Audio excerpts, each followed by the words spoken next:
혹시 여러분들은 텔레비전을 보면서 눈앞에 보이는 모든 것들이 다 진실이라고 생각하면서 보지는 않으십니까? 그것을 보면서 같이 흥분하고 환호하고 또는 분노하고 질타하고 계시지는 않는지요? 우리가 어떤 현장에서 모두들 함께 동일한 상황을 경험하지 않는 한 카메라로는 그 모든 상황의 실체를 고스란히 다 전달해 줄 수 없습니다. 즉 카메라는 프레임을 통해서 촬영하고자 하는 사람들이 보여주고자 하는 것만 시청자들에게 보여주는 것입니다. 다시 말해 촬영자가 의식적으로 선택한 장면만을 보고 판단하게 되는 것입니다. 너무 간단한 이해 같지만 다음 그림과 같이 드라마를 촬영할 때에는 촬영 감독을 포함해서 수십여 명의 스태프들이 배우들 뒤에서 함께합니다. 하지만 오른쪽의 그림처럼 이들을 프레임에서 잘라내버리고 연기자들만 프레이밍하면 마치 그들만이 있는 것처럼 보이게 되는 것이죠. 그리고 이러한 이해는 비단 영화나 드라마뿐이 아닙니다. 우리들이 모두를 진실이라고 믿고 있는 다큐멘터리에서도 이와 같은 일은 수시로 이루어집니다. 다음 그림은 동일한 아파트 단지를 촬영한 것입니다. 왼쪽의 그림은 아파트 단지 전면에 나무들이 보이고 있어서 마치 숲속에 있는 공기 좋은 아파트 단지처럼 보입니다.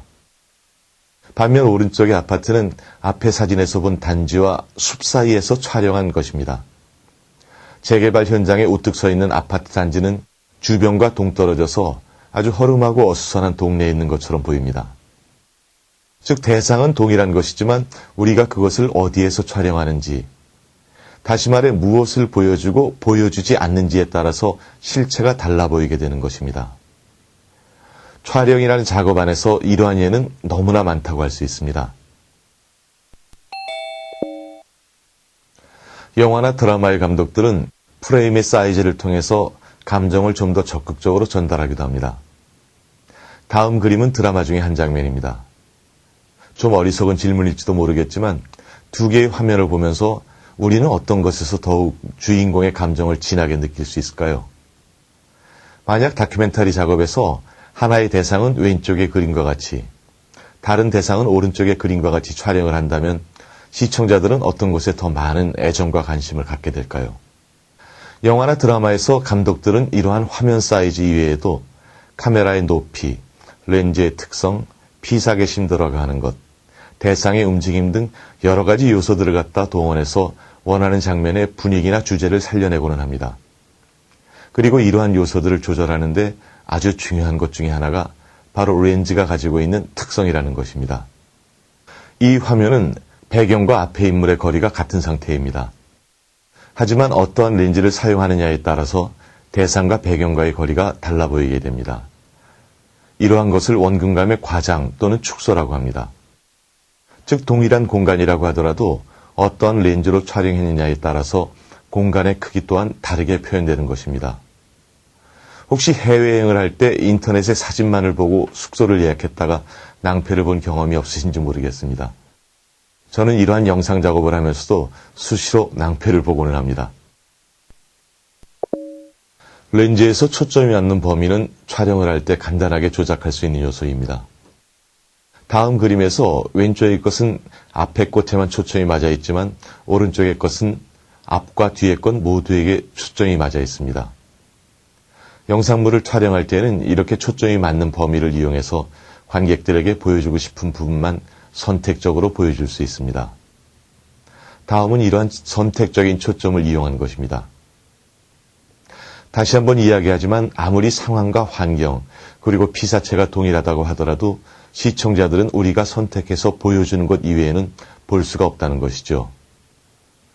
이렇게 동일한 피사체를 다른 느낌으로 보여주는 데 있어서 빼놓을 수 없는 것 또 한 가지가 태양과 같은 빛과 카메라의 위치입니다. 이 그림들 역시 동일한 피사체를 촬영한 것입니다. 왼쪽의 것은 태양광을 정면으로 받고 있는 단풍잎이고 오른쪽의 것은 역광 상태로 빛을 받고 있는 것을 촬영한 것입니다. 비록 동일한 피사체라고 하더라도 대상이 빛을 어떻게 받고 있는지를 판단하고 카메라의 위치만을 바꾸어서 촬영하면 전혀 다른 느낌으로 전달되게 됩니다. 즉 대상을 어떠한 위치에서 보느냐에 따라서 서로 다른 느낌으로 변화하는 것입니다. 대상을 비추는 빛의 각도에 따라 어떤 것은 가볍고 산뜻하게, 또 어떤 것은 좀 더 무겁고 가라앉은 느낌을 갖게 합니다. 그리고 그것은 전적으로 촬영하는 사람이 대상을 어떻게 보여주고 싶은가 하는 것에 달려 있다고 할 수 있습니다. 여기에서는 단순히 빛을 선택하는 것뿐이지만 영화나 TV 드라마에서는 조명이라는 작업을 통해서 이러한 특성들을 더욱 강조시키고는 합니다. 혹시 여러분들은 이러한 태양이 여러 가지 색깔을 가지고 있다는 것을 일상생활을 통해서 경험해 보신 적이 있으십니까? 특별히 의식하지는 않았더라도 대부분의 사람들은 거의 모두 저녁 노을이 질 때는 황혼색으로 물들고 아침에 여명전이나 달밤에는 푸른색으로 보인다는 것을 알고 있을 것입니다. 그리고 이러한 색상이 만들어내는 느낌은 아침이나 저녁과 같은 시간대뿐만이 아니라 계절의 느낌까지 전해주게 됩니다. 이와 같은 색을 이용하는 것은 촬영 과정에서 카메라를 통해서 간단히 만들 수 있는 것인데요. 최근의 카메라에서는 이러한 기능이 더욱 발전해서 다른 모든 색은 변화시키지 않고 특정한 한 가지 색상만을 조절할 수 있습니다. 가령 다음의 그림에서와 같이 푸른 잔디 하나의 색만을 조절해서 전혀 다른 계절감을 만들어낼 수도 있는 것입니다.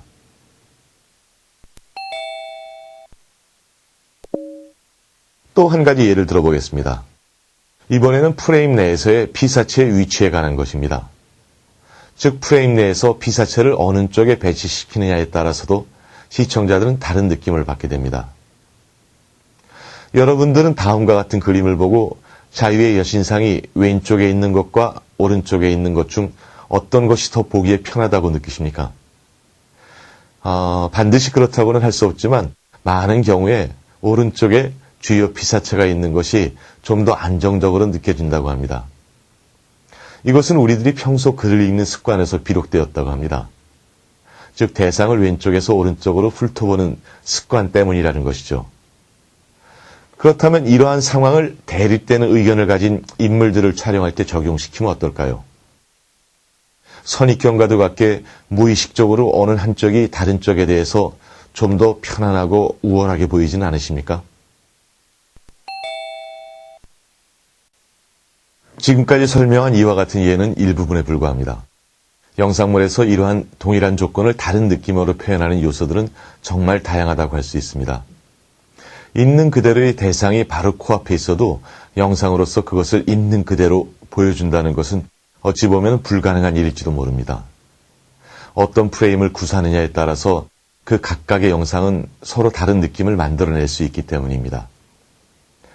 시인이 글을 쓸 때 동일한 대상을 가지고도 여러 가지 다른 어휘들을 생각하고 그 중에서 가장 적합한 단어를 선택하듯이 영상도 있는 그대로의 상황이 아니라 자신만이 프레임을 선택하는 것입니다. 그 느낌이 곧 영상 자체가 가지는 말이죠. 하나의 사실을 두고도 영상은 각기 다른 말을 할 수가 있는 것입니다. 즉 동일한 상황 아래에서도 각각의 느낌이나 의미를 다르게 전달할 수 있는 것. 그 느낌이 곧 영상 자체가 가지는 말인 것입니다. 그러므로 어떤 상황을 카메라로 전달하기 위해서는 촬영하는 사람은 결국 자신의 말, 즉 프레임을 선택하지 않으면 안 됩니다. 촬영이라는 과정이 단순히 기계적인 조작만을 뜻하지 않는 아주 중요한 이유가 바로 이것입니다. 결국 촬영이란 자신이 무엇을 이야기하고자 하는가 하는 마음의 창이 우선되어야 하는 작업이라고 할 수 있습니다. 그리고 그것을 영상으로서 효과적으로 전달하기 위해서 어떠한 선택적인 요소들이 어떻게 작용하는지를 이해해야 합니다. 이러한 두 가지의 요소들이 결합되어서 최종적으로 어떠한 의미를 표현하는 것이 바로 촬영이라는 작업이라고 할 수 있습니다. 즉 이러한 마음의 프레임과 카메라의 프레임을 통해서 현실을 영상적으로 해석하는 능력, 영상적으로 재창조하는 작업이 바로 촬영 감독의 역할이라고 할 수 있습니다.